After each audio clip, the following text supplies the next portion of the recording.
मानते हैं तो निश्चित रीति से आप ये जानिए कि ऐसी प्रथा मानने वाले परमेश्वर को कभी प्रसन्न नहीं कर सकते, क्योंकि परमेश्वर हमारा रीति रिवाजों के द्वारा कभी प्रसन्न नहीं किया जा सकता। हमेशा और हमेशा विश्वास के द्वारा प्रसन्न किया जाता है। कई बार लोग फास्टिंग को कर्म से जोड़ देते हैं और ये सोचते हैं कि मैं फास्टिंग करूंगा तो परमेश्वर हमसे खुश हो जाएगा, प्रसन्न हो जाएगा और हमारे जीवन में कई सारी आशीषों को जोड़ देगा। और कई बार अगर हम अपने जीवन में फास्टिंग को कर्मों से जोड़ रहे हैं तो कहीं ना कहीं हम इस बात पर विश्वास नहीं कर रहे हैं कि हमारा जो उद्धार हुआ है वो उद्धार परमेश्वर के लहू बहाने से हुआ है। अगर हम पढ़ेंगे इफिसियों 2 अध्याय उसके 8 पद में तो देखिए क्या लिखा हुआ है।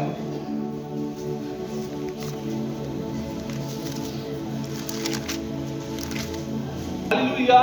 जो हमारा उद्धार हुआ है, हम जो प्रायश्चित करते हैं वो किस लिए प्रायश्चित करते हैं? आज के दिन हमें इस बात को समझने की जरूरत है कि आज का दिन जो रात बुधवार है, लोग इसको प्रायश्चित का दिन ठहराए हुए हैं, लेकिन हमारा जो सच्चा प्रायश्चित होता है वो एक बार क्या होता है, मन फिराव का प्रायश्चित होता है, जिसमें हम अपने पूरे मन से परमेश्वर पर विश्वास करते हैं। हम में से जितने भी लोग यहाँ पर बैठे हैं और उपस्थित हैं, उन्होंने हर एक लोगों ने अपने जीवन में ये प्रायश्चित जरूर किया होगा कि प्रभु मैं पापी हूँ और मैं चाहता हूँ कि तू तेरे लहू बहाने के द्वारा मेरा छुटकारा हो जाए, और इस बात पर विश्वास करते हैं कि यीशु के मारे जाने से, गाड़े जाने से और तीसरे दिन जी उठने से हमारा उद्धार हुआ। हर एक व्यक्ति इस बात पर विश्वास करता है, लेकिन कहीं ना कहीं और कभी ना कहीं हम उपवास को कर्म क्रिया से जोड़ देते हैं और ये मानते हैं अपने जीवन में कि अगर हम उपवास रखेंगे तो परमेश्वर हमारे जीवन को और गहराई से हमारे जीवन को आशीषित करेगा। लेकिन मेरे प्रियो, हमें इस बात को समझने की जरूरत है कि जो उपवास होता है वो परमेश्वर के करीब आने के लिए होता है। यहाँ पे अगर बाइबल में आप पढ़ेंगे तो हर एक जगह पे परमेश्वर के दासों लोगों ने जो उपवास रखा है वो इसलिए उपवास रखा है ताकि परमेश्वर अपनी योजना को पूरी करे, और उन हर एक बातों के लिए उपवास रखा है जहां पे परमेश्वर का जो राज्य है वो इस संसार में आए। मेरे प्रियो, हमें इस बात को समझने की जरूरत है कि उपवास कोई कर्म नहीं है, परंतु उपवास एक ऐसा मार्ग है जिसके द्वारा आप परमेश्वर से जुड़ते हैं और परमेश्वर को और जानते हैं, परमेश्वर को और पहचानते हैं। और अगर आज के दिन आप केवल उपवास रख रहे हैं, भूख अपने जीवन में खाने को छोड़ दे रहे हैं और भूख अपना खत्म कर रहे हैं और केवल इस रीति से उपवास रख रहे हैं, तो परमेश्वर ऐसे उपवास से कभी प्रसन्न नहीं होगा। उपवास का मतलब है कि आप परमेश्वर से प्रार्थना करें। उपवास का मतलब है कि आप जिस समय अपने खाने को त्याग रहे हैं उस समय आप परमेश्वर के वचन को पढ़ें, और परमेश्वर के वचन को पढ़ने का मतलब ये नहीं है कि केवल आप रीडिंग लगा लें। कई बार लोग बोलते हैं कि हाँ मैं वचन को पढ़ता हूँ, लेकिन वचन को पढ़ना केवल रीडिंग लगाने के तौर पर नहीं होना चाहिए। परंतु जितने भी लोग आज के दिन उपवास हैं और आगे उपवास रखेंगे, उनको सबसे पहले इस बात को जानने की जरूरत है कि आपका उपवास तभी पूरा होगा जब आप परमेश्वर को खोजेंगे। आपका उपवास तभी पूरा होगा जब आप परमेश्वर से और गहराई से जुड़ेंगे और जुड़ने का प्रयास करेंगे, और जुड़ने के लिए आपको प्रार्थना करना और वचन पढ़ना जरूरी है। जो लेंट डेज हम देख रहे हैं, जो और आज के दिन जो पूरे संसार में ये लेंट डेज मनाया जाता है, नए नियम में इसका कहीं वर्णन नहीं है। बस एक बात लिखा हुआ है कि 40 दिन का उपवास यीशु मसीह ने रखा, और जरूरी नहीं है कि 40 दिन का उपवास आप अभी ही रखें। अगर आपको परमेश्वर की अगुवाई है तो 40 दिन का उपवास आप अपने जीवन में सितंबर के महीने में भी शुरू कर सकते हैं, अक्टूबर के महीने में भी शुरू कर सकते हैं, और इस साल में कभी भी शुरू करते हैं। अर्थात उपवास रखने का कोई समय और उपवास रखने का कोई दिन नहीं होता मेरे प्रियो। अगर आप दिन को ठहरा करके ये रीति रिवाज को मान करके अगर आप उपवास रख रहे हैं तो कहीं ना कहीं आप गलत उपवास रख रहे हैं। और मैं बताना चाहता हूं कि आज की मीटिंग, जैसा मैं इस बात का प्रचार कर रहा हूं कि उपवास रखने का कोई दिन नहीं होता है, लेकिन मैं आज की मीटिंग बुलाया हूं ऐश वेडनेसडे के दिन में, जब पूरा संसार इस मीटिंग को मना रहा है।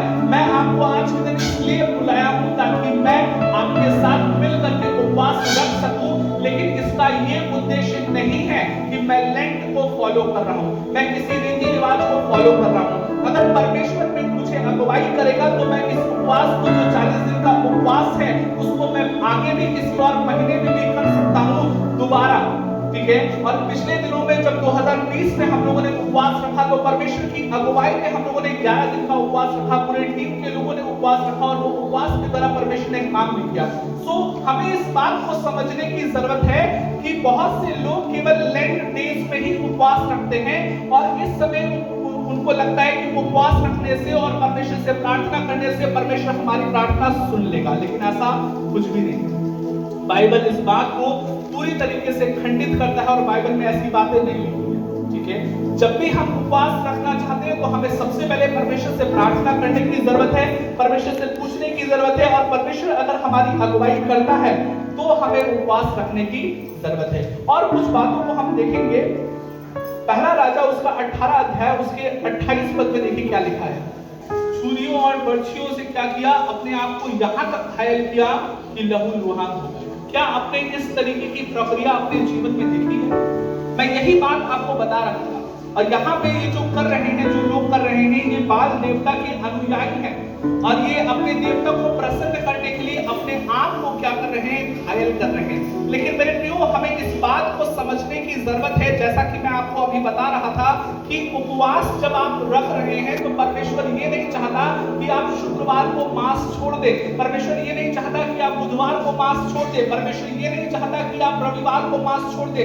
इन सब चीजों के छोड़ने के द्वारा आपका उपवास कभी भी पूरा नहीं हो सकता, क्योंकि यहाँ पे अगर पहले राजा उसके 18 अध्याय उसके 28 पद में देखे तो लोग यहाँ पर यही कर रहे हैं, वो अपने आप को घायल कर रहे हैं, लोग अपने आप अपने शरीर का लहू बहा रहे हैं और उसका कारण यही है कि उनका देवता जो है वो प्रसन्न होगा। लेकिन मेरे प्रियो, हमारा ईश्वर, हमारा परमेश्वर ऐसा नहीं है। उसने हमें बचाने के लिए, हमें छुटकारा दिलाने के लिए, हमें मुक्ति दिलाने के लिए, वो हमारा उद्धार करने के लिए वो खुद क्रूस पर बलिदान हो गया, क्योंकि परमेश्वर का वचन कहता है कि पाप की मजदूरी मृत्यु है। हमें मृत्यु से छुड़ाने के लिए वो परमेश्वर खुद ही बलिदान हो गया। हमें आज के दिन समझने की जरूरत है कि क्या हम यीशु मसीह पर सच्ची रीति से ईमान ला रहे हैं।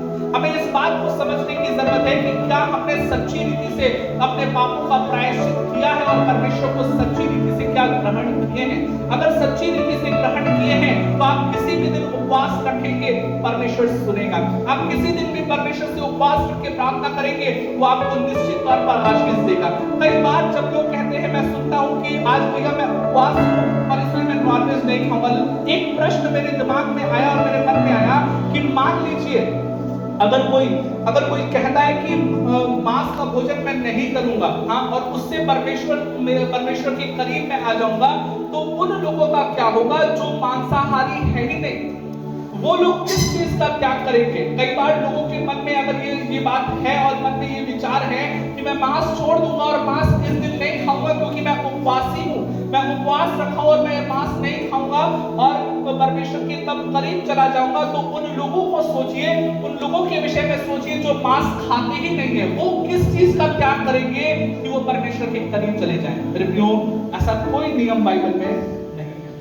अगर आप सच्चे परमेश्वर को जानेंगे तो परमेश्वर का वचन कहता है कि हमें परमेश्वर पर विश्वास करना है और सच्चा प्रायश्चित करना है, अपने मन को फिराना है, यीशु मसीह को ग्रहण करना है, और तब हम परमेश्वर के अनुग्रह को प्राप्त कर पाएंगे। क्योंकि हमें इस बात को समझने की जरूरत है कि अपने जीवन को बचाने के लिए हमें परमेश्वर का अनुग्रह चाहिए, और इस अनुग्रह को प्राप्त करने के लिए हम कितना भी उपवास रख लें, वो कोई भी उपवास हमारे जीवन में सफल नहीं होगा, क्योंकि अनुग्रह कर्मों के द्वारा और उपवास के द्वारा मनुष्य को नहीं मिलता है। अनुग्रह केवल परमेश्वर पर विश्वास करने के द्वारा मिलता है, और वो यीशु मसीह के बलिदान के द्वारा होता है। रोमियो 5 अध्याय उसके 7 पद में देखिए क्या लिखा हुआ है। क्या लिखा है? कोई भले जन के लिए क्या करे? इन्होंने क्या किया? यीशु मसीह ने हम दुर्बलों के लिए अपने प्राण को दिया, और जब हम दुर्बलों के लिए अपने प्राण को जब यीशु मसीह ने दिया, तो हमारे जीवन में उस प्राण देने के द्वारा, जी उठने के द्वारा हमारे जीवन में अनुग्रह आया, और ये अनुग्रह परमेश्वर की ओर से दान है। इस बात को ध्यान रखिएगा कि ये जो अनुग्रह हमें मिला है, ये परमेश्वर की ओर से दान है।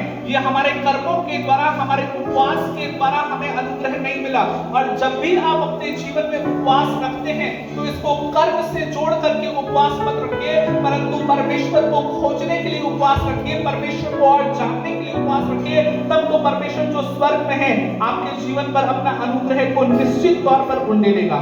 Hallelujah, hallelujah. मेरे प्रियो, आज के दिन हमें इस बात को समझने की जरूरत है कि उपवास किसी भी नियम के द्वारा नहीं होता है। उपवास आज के दिन नए नियम के अनुसार परमेश्वर की अगुवाई के द्वारा होता है। अगर परमेश्वर आपको इस उपवास के समय में जो हम लोग आज के दिन रखे हैं और आगे भी रखेंगे, अगर परमेश्वर आपको ये अगुवाई देता है कि आप 20 दिन उपवास रखिए तो आपको 20 दिन उपवास रखना है।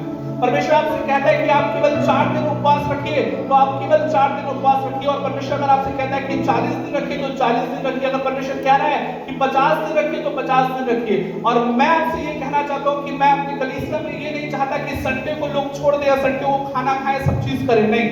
अगर आप उपवास रख रहे हैं, परमेश्वर से पूछिए कि प्रभु मुझे निरंतर उपवास में रहना है, तो उसमें चाहे संडे आए चाहे मंडे आए, हमें निरंतर उपवास में रखना है। संडे परमेश्वर ने गैप नहीं किया था। जब यीशु मसीह उपवास था तो वो रविवार को भी उपवास था, वो शुक्रवार को भी उपवास था, वो बुधवार को भी उपवास था, अर्थात सप्ताह के हर दिनों को उपवास था और उसने लगातार 40 दिन का उपवास रखा। लेकिन जब हम आज के दिन लेंट डेज में उपवास को देखते हैं तो यहाँ पर ये नियम है कि रविवार को हम छोड़ देते हैं उपवास और केवल हम 6 दिन सप्ताह का रखते हैं। और इस रीति से अगर देखा जाए तो हमारा जो उपवास है वो 40 दिन तक कभी नहीं हो सकता। ये जो उपवास जो प्रथा बनाई गई है रोमन कैथोलिक्स के द्वारा, वो उपवास को मैं अपने अनुसार 40 दिन का उपवास कभी नहीं मानता। मैं मानता हूं कि हमने 6 दिन के उपवास कम से कम 6 बार रखे हैं। ये 6 दिन का, ये 40 दिन का उपवास, परंतु कैसा उपवास है? 6 दिन का उपवास कई बार हमने रखा, क्योंकि एक गैप हमारे जीवन में उस 40 दिन को नहीं जोड़ सकता। हालेलुया। सो मेरे प्रियो, हमें आज के दिन थोड़ा बुद्धिमान होने की जरूरत है और हमें रीति रिवाजों से निकल करके आत्मा के द्वारा चलाए चलने की आवश्यकता है। और परमेश्वर से जब मैं प्रार्थना कर रहा था तो उसने मुझे बताया ये 40 दिन का उपवास नहीं है बेटे, ये जो उपवास है वो 6 दिन का उपवास है। क्योंकि सप्ताह में अगर हम एक दिन गैप कर ही दिए हैं तो वो 40 दिन पूरा हुआ कैसे? हालेलुया। ये मनुष्यों के दिमाग के द्वारा ये उपवास आया है। हालेलुया। सो मेरे प्रियो, हमें आज के दिन इस बात को समझने की जरूरत है। जैसा मैं शुरुआत में बता रहा था कि ओल्ड टेस्टामेंट के अनुसार, पुराने नियम के अनुसार ये दिन जो था वो प्रायश्चित का दिन था और कैथोलिक लोगों ने आज के दिन भी इसको प्रायश्चित का दिन रखा है। लेकिन मैं आपको बताना चाहता हूं कि जब हम पहली बार प्रायश्चित करते हैं तो वो प्रायश्चित कैसा होता है? मन फिराव का प्रायश्चित होता है। और परमेश्वर ने हमें हमारे एक प्रायश्चित के द्वारा वो हमें सर्वदा के लिए क्षमा कर देता है। अगर हम देखेंगे पहला यूहन्ना उसका 2 अध्याय उसके दूसरे पद में यहाँ इकट्ठे हुए हैं, तो वो क्यों इकट्ठे हुए हैं? क्योंकि परमेश्वर हमारे पापों का प्रायश्चित है। उसने क्रूस पर हमारे पापों के प्रायश्चित को दिखाया। जब वो क्रूस पर बलिदान हुआ तो उसने हमारे पापों के प्रायश्चित को दिखाया। हालेलुया। आगे, और केवल हमारे ही नहीं वरन सारे जगत के पापों को भी, और क्या लिखा है? वरन केवल हमारे ही नहीं वरन पूरे जगत के पापों के लिए भी उसने क्या किया है? प्रायश्चित किया है। प्रियो, एक मनुष्य को इस बात को समझने की जरूरत है कि एक प्रायश्चित मन फिराव का प्रायश्चित होता है, लेकिन जब वो मसीह में आगे बढ़ता है तो उसके जीवन में कई सारे गुनाह होते हैं और कई सारे जब गुनाह होते हैं तो उसको प्रायश्चित करने के लिए ऐश वेडनेसडे तक का इंतजार करने की जरूरत नहीं है। वो आत्मा की अगुवाई में किसी भी दिन परमेश्वर से प्रायश्चित कर सकता है, क्योंकि वो प्रायश्चित परमेश्वर को ग्रहण योग्य होगा हर दिन, क्योंकि हर दिन परमेश्वर ने बनाया है। जैसा मैं आपको शुरुआत में बता रहा था कि आज का दिन यहोवा ने बनाया। सो मेरे प्रियो, हमें आज के दिन रीति रिवाज और दिन और तारीख को देख करके परमेश्वर से प्रार्थना, परमेश्वर से उपवास और परमेश्वर के करीब जाने की जरूरत नहीं है, परंतु अपने आत्मा के आधारित जो परमेश्वर का पवित्र आत्मा आपको अगुवाई करता है उसके अनुसार आपको आगे बढ़ने की जरूरत है। अगर आपको आज के दिन लगता है कि परमेश्वर के साथ चलते चलते आपने अपने जीवन में कोई गुनाह किया है तो आप आज भी प्रायश्चित कर सकते हैं। अगर कल लगता है तो कल भी प्रायश्चित करते हैं। लेकिन एक बात निश्चित जान लीजिए कि हमारी प्रायश्चित का जो पहला कदम है वो यीशु मसीह उठाता है। हम जो कदम उठाते हैं उस प्रायश्चित पर विश्वास करते हैं। हालेलुया। प्रायश्चित का जो पहला कदम होता है वो कौन उठाता है? इस बात को अपने डायरी, अपने बाइबल में लिख लीजिए कि हमारे प्रायश्चित का पहला कदम प्रभु यीशु मसीह उठाया, क्योंकि बाइबल में जैसा लिखा है पहला यूहन्ना 2 अध्याय में, वही हमारे पापों का प्रायश्चित है। पाप हमने किया, लेकिन कुर्बान कौन हुआ? प्रभु यीशु मसीह हुआ। पर वो क्यों कुर्बान हुआ? क्योंकि वो उस लहू के कटोरे को लेकर के स्वर्ग जाना चाहता था, जो हमारे लिए प्रायश्चित का कटोरा था।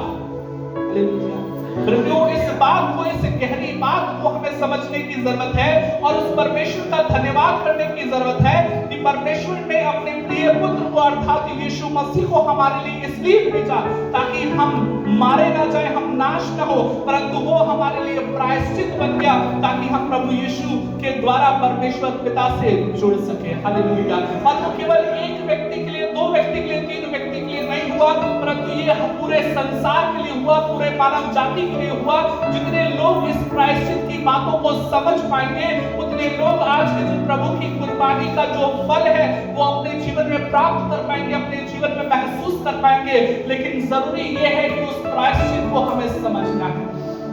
पुराने नियम में हम प्रायश्चित करते थे टाट पहन करके, राम के ऊपर बैठ करके, लेकिन नए नियम में हमें प्रायश्चित को समझना है, प्रायश्चित पर विश्वास करना है, उसके जी उठने को समझना है, उसके मारे जाने को समझना है, उसके कोड़े खाने को समझना है और उस परमेश्वर का धन्यवाद करना है कि प्रभु सच में तूने हमारे लिए प्राण दिए, तूने हमारे लिए लहू बहाया। और परमेश्वर आपसे आज के दिन ये चाहता है कि आप उसको समझे। परमेश्वर इस बात से प्रसन्न होता है कि आप उसका ज्ञान रखें। परमेश्वर इस बात को जानना चाहता है और चाहता है कि आप मनुष्य और हम सब मनुष्य परमेश्वर को समझे और गहराई से जाने और उसकी सच्ची बातों का प्रचार करें।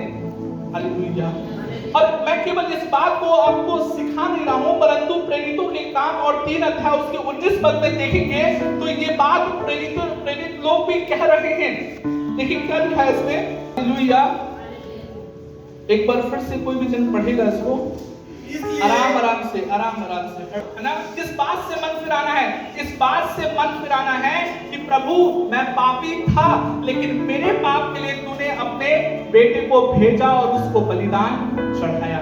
मेरे पापों का प्रायश्चित प्रभु यीशु मसीह बन गया है। हमें इस बात को समझना है और अपने जीवन से मन फिराने की आवश्यकता है। पढ़िए फिर से। इसलिए मन फिराओ और लौट आओ कि तुम्हारे पाप मिटाए जाएं। क्या लिखा है? इसलिए मन फिराओ और लौट आओ। कहां लौट के आना है?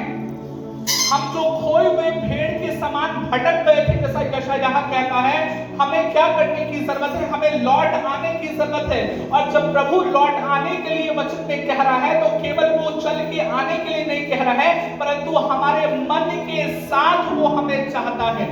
वो हमारा ऐसा परमेश्वर है जो चाहता है कि हम लौट आए और देखें कि हमारे लिए कुछ परमेश्वर ने इंतजाम किया है। और वो इंतजाम क्या है? वो इंतजाम इतना अच्छा है कि वो हमारे जीवन के पहले के पाप, आज के पाप और आने वाले कल के पाप सब कुछ को मिटाने के लिए, सब कुछ को क्षमा करने के लिए प्रभु यीशु मसीह को उस परमेश्वर ने चढ़ा दिया।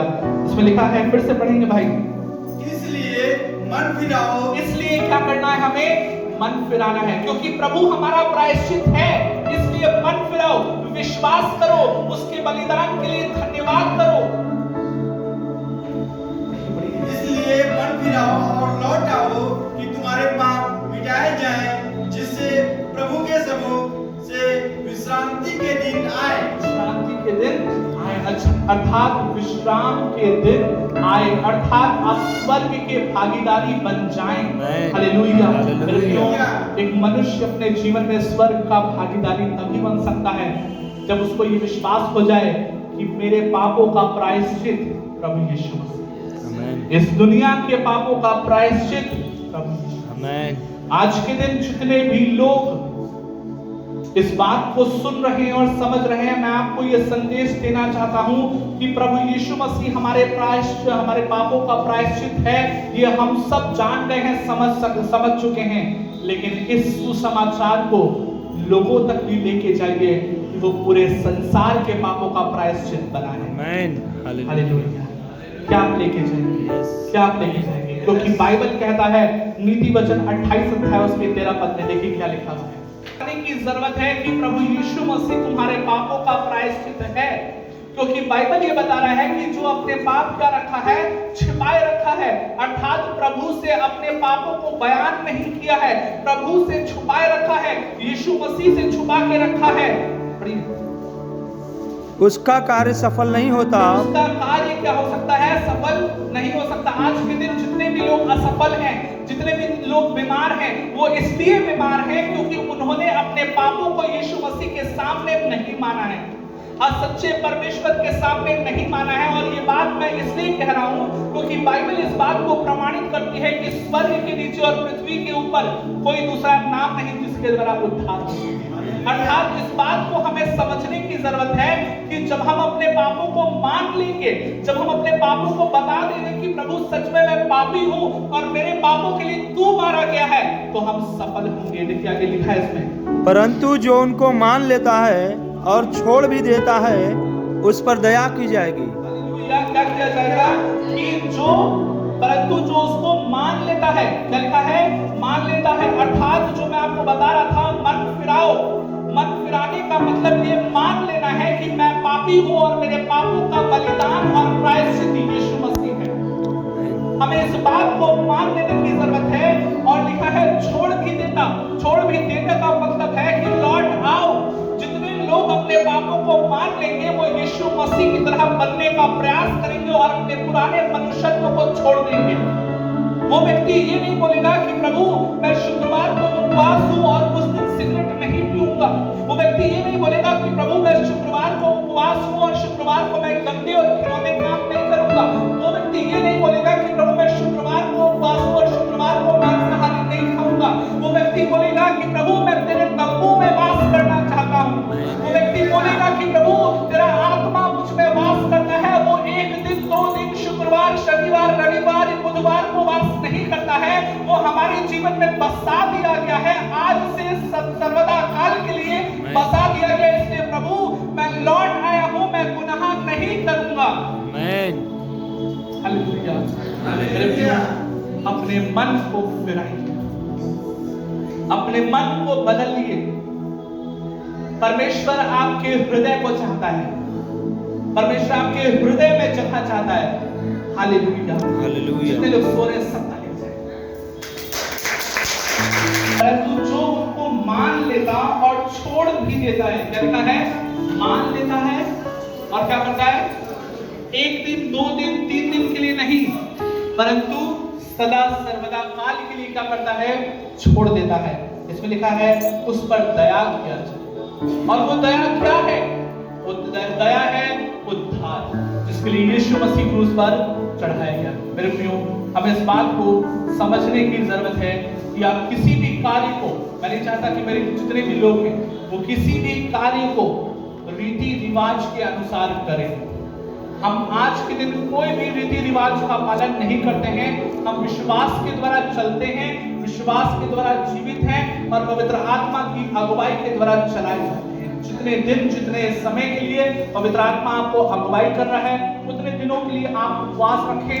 मैं भी हो सकता हूं परमेश्वर में केवल 40 दिन का उपवास न रखूं, हो सकता है उससे कम और हो सकता है उससे ज्यादा भी उपवास रख सकता हूं। और मेरे उपवास रखने का विधि ये नहीं होगा कि आज से उपवास शुरू हो रहा है तो आज ही से रखूंगा।